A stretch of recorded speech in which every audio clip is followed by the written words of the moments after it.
Mabilis ang galalaang, tara dine sa Tayabas, Quezon. Alauna na nga ng tanghali na magkayakagan at kami nga ilalarga na dine sa Tayabas, Quezon. Nang makarating na kami dine sa may Sereo Resort, bumungad na agad sa amin ang napakagandang swimming pool na are. Bali, dalawang swimming pool yan, isang pambata at isang panggurang. Ay di kami pumunta na sa cottage at ihahain ng pagkain. Are ang swimming pool na pambata, napakaganda at napakalawak.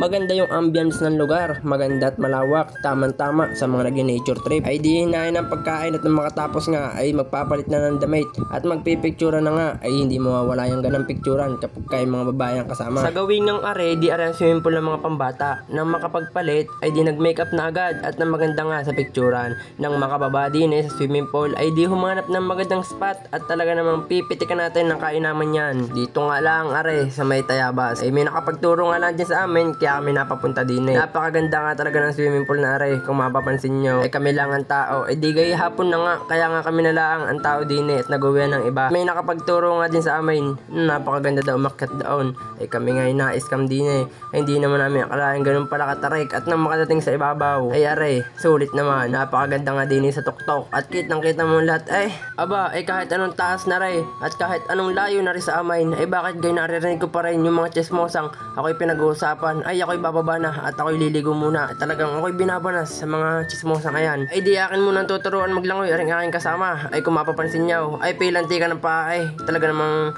nakakawa na sa likod. Ay ito ang papasok ng tubig antay nga at ng ilaw. Ay di nung nagsawa na ay nagyakag na at umahon at kami nga ay may pupuntahan pang isang lugar. Kami nga ay pupunta kay Nanay Sibeng at titikman nga namin yung kanilang pinagmamalaking halo-halo. Ay di salamat at napakaganda ng experience namin din sa may Sereo Resort. Kaya kami ibabiyahe na papunta naman kay Nanay Sibeng. Are at bibili tayo ng napakasarap na halo-halo kay Nanay Sibeng. Talaga namang marami nga din pumupunta din at maraming kumakain. Kaya kung mapapansin nyo ay pag kayo pumunta din sa Tayabas ay daanan nyo na are at talaga namang sulit ang halo-halo din Ay di ako ilalapang muna din Maraming salamat, bye bye.